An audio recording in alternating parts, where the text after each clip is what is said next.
Bonjour, chers amis téléspectateurs. Bonjour, bonsoir, ça dépend de où on se trouve à cette heure-ci. Bienvenue sur Aksharab TV. Merci de nous retrouver.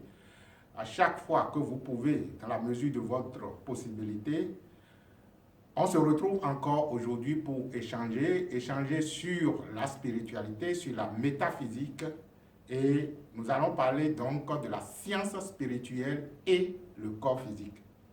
La science spirituelle et le corps physique. Quel est le rapport qu'il y a entre la spiritualité ou l'être spirituel et l'être physique? C'est de ça qu'il s'agira donc dans cette capsule. Et gardez votre écoute pour de meilleurs. Alors, lorsque nous parlons de la science spirituelle, c'est vrai que de façon générale, nous savons ce que c'est que la science. Et lorsqu'on parle de la science, la première des choses qui caractérise la science, c'est la rigueur.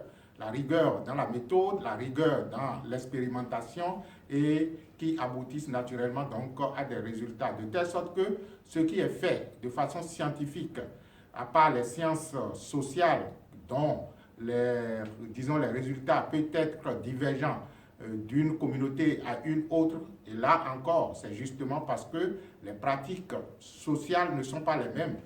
On estime que lorsqu'on parle de la science en tant que science rigoureuse, les résultats doivent être donc le même lorsque on se retrouve dans les mêmes conditions.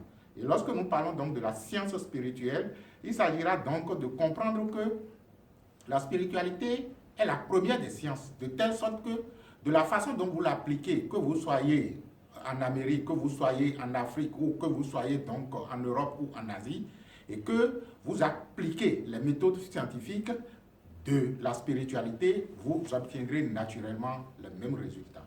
Alors, quel est le rapport entre la spiritualité, la science spirituelle et le corps physique? C'est vrai que nous savons que l'un des principes fondamentaux de la spiritualité, c'est l'incarnation, qui permet donc à l'esprit infini et illimité de faire expérience dans et à travers la matière. Et lorsque nous parlons de la matière, la première des choses que nous saisissons, c'est la matière physique. La matière physique qui est à notre portée, dont le représentant en nous ou à notre niveau est le corps physique.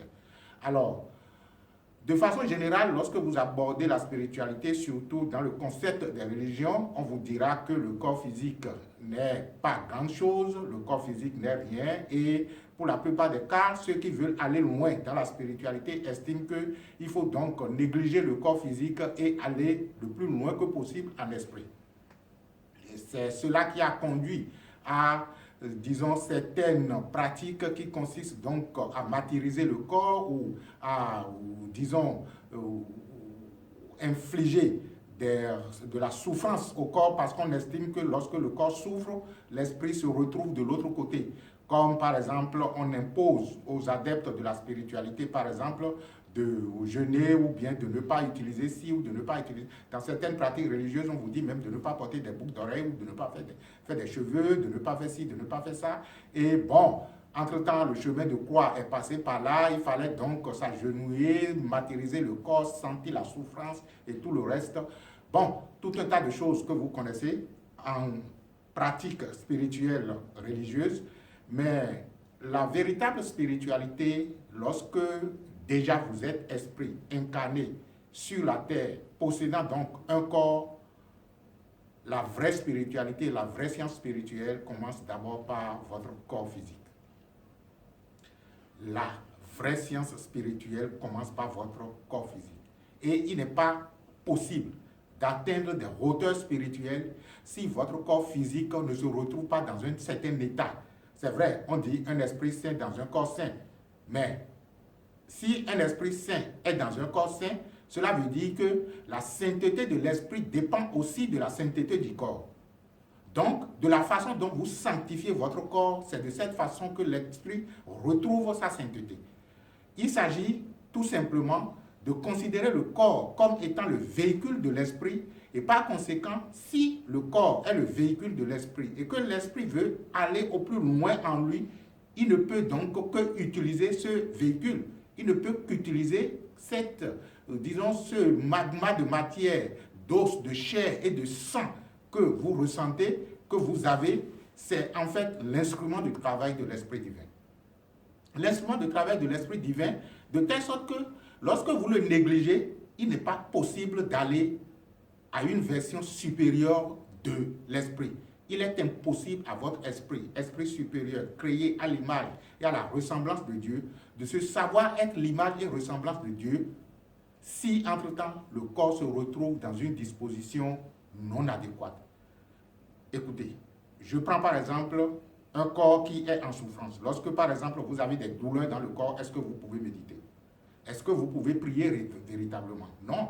Mais si déjà vous ressentez que quand vous avez de la douleur dans le corps, il vous est difficile de prier, de vous adresser à Dieu, mais pourquoi vous imposez à Dieu, ou du moins, attention, pourquoi vous imposez à votre corps qu'il devrait se mettre d'abord à genoux avant de communiquer avec Dieu? Ça fait partie des raisons pour lesquelles moi, j'ai commencé par être rare à l'église, parce que quand je me mettais à genoux, ça me faisait très mal. Et je me demande qui est en train de me punir. Finalement, j'ai constaté que ce n'est que moi qui me punit. J'ai décidé alors, entre-temps, quand j'y allais fréquemment, de rester debout toutes les fois que les gens se mettaient à genoux. Parce que je ne me sentais pas bien d'être à genoux en train de parler à Dieu. Ça ressemble un peu à nos papas d'entre-temps qui, de toutes les façons, l'enfant doit être dans un état de, disons, de celui qui est en train de pleurnicher avant de s'adresser à lui et tout le reste. Cette fausse éducation est déjà dépassée et aujourd'hui, vous allez constater que les enfants ne se donnent même pas la peine de s'abaisser avant de vous parler. Je ne dis pas que c'est la bonne chose à faire, mais ce que je suis en train de dire tout simplement, c'est en fait que il est totalement absurde de penser que le corps physique doit être dans une disposition de souffrance avant que l'esprit ne se retrouve. Alors, il y a lieu de faire quoi? Ce qu'il y a lieu de faire, c'est d'abord qu'on commence d'abord par entretenir le corps correctement, c'est-à-dire l'entretien d'abord physique, passe en première position. Cela veut dire donc que le corps, je le lave bien, je le nourris bien, je le soigne bien et le corps se retrouve donc dans de très bonnes formes. Et lorsque le corps est dans de très bonnes formes et que je fais bien sûr tout ce que je dois faire pour que le corps soit de très bonne forme, lorsque je veux aller à la science spirituelle, lorsque je veux parler à Dieu, lorsque je veux parler à l'esprit, je fais en sorte que le corps soit dans une position de relaxation parfaite.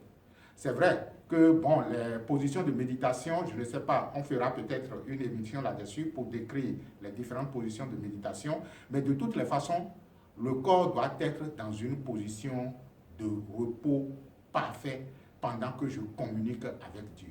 Parce qu'en fait, l'esprit, ayant pris le corps, se retrouve non seulement dans le corps, mais à travers le corps. C'est vrai qu'on vous a toujours dit que l'âme est dans le corps et cette fausse conception amène l'esprit piège l'esprit dans le corps. Sinon, l'esprit n'est pas dans le corps. L'esprit est à travers le corps. C'est comme si vous êtes tellement infini en tant qu'esprit infini et illimité que le corps constitue, disons, bon, un espace que vous traversez. Donc, je dis souvent aux gens, lorsque vous prenez de l'eau et du chiffon, l'eau est plus subtile que le chiffon. Je parle du chiffon en tant que les mousses là. Vous prenez ce chiffon dans l'eau, vous allez constater que l'eau, si l'eau était dans une bassine ou bien si c'était dans l'océan et vous y mettez un matelas par exemple, vous allez constater que automatiquement l'eau de la mer ou de l'océan va interpénétrer le chiffon du matelas pendant que tout autour se retrouve également l'eau. Vous voyez? Donc, l'esprit fait la même chose avec la matière. C'est-à-dire que l'esprit est dans la matière pendant qu'il se retrouve encore tout autour de la matière infinie et illimitée. De telle sorte que, tel que je suis ici maintenant en train de vous parler, ce qui se passe, c'est que mon esprit est dans mon corps, imprègne mon corps, mais continue encore son chemin dans l'infini et l'illimité, de telle sorte que ce n'est pas l'âme qui est dans le corps, mais finalement c'est le corps qui est dans l'âme.